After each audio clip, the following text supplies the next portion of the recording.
এপিসোডের অন্নদ ভার্সেস বৌদি। থেকে ড্রেসটা ফাইনালি পেয়ে গেছি, আমার এত দিনের শখের একটা ড্রেস। এত দিন ধরে টাকা জমিয়ে কারোর কাছ থেকে টাকা নিয়ে আর কাউকে আমার জামা পরতেও দেবো না। ওই ছুটিতে আমার কাছে আসলো না, আমি জামা পরতেই দেবো না। এবার তো আমাকে কেউ বলতে পারবে না যে হ্যাঁ আমি তো আমার ছেলের টাকা দিয়ে কিনেছো।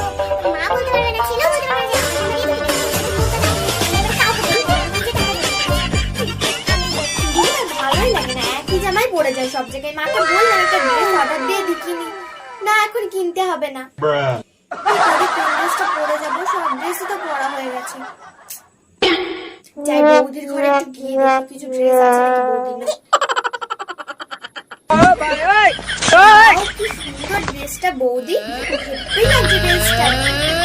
দেখেছো তিনচুটি নামিয়েছি, তিনচুটি হাতে এবার দেখি কি করে। ওয়াও কি সুন্দর ড্রেসটা বৌদি, হেব্বি লাগছে ড্রেসটা। বলছি আমাকে ড্রেসটা দাও না, আজকের দিনের জন্য আমি পরে পার্টিতে যাবো।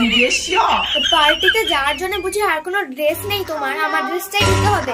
আর আমি আমার ড্রেস কাউকে শেয়ার করবো না, ঠিক আছে? আর তোমার দাদাও বলতে পারবে না, তোমার মাও বলতে পারবে না আমার ছেলে টাকা দিয়ে কিনেছো, তোমার দাদা টাকা দিয়ে কিনেনি।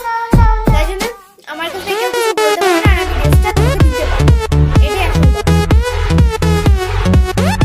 ভুল দাও তো, কিছু হবে না, একদিন পরলে আর কি হবে। আমি নিলাম তাহলে ড্রেসটা, পুরোটা আবার দিয়ে যাবো তোমাকে। এটা কি হলো, আমার ড্রেসটা হাত থেকে কেড়ে নিলে কেন? সব থেকে বড় কথা, আমি একবার ড্রেসটা পরেই নি, আমি দেবো কি করে তোমাকে?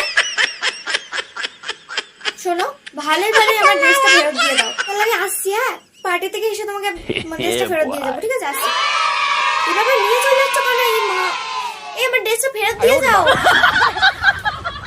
আমার আর জীবনে নিজের টাকা দিয়ে ড্রেস কিনে ফার্স্ট টাইম আমি পরতে পারলাম না। লোককে পরবো, তারপরে আমি ওর পরা জিনিসটা আমি পরবো। ভালো লাগে না আমার আর সংসার করতে।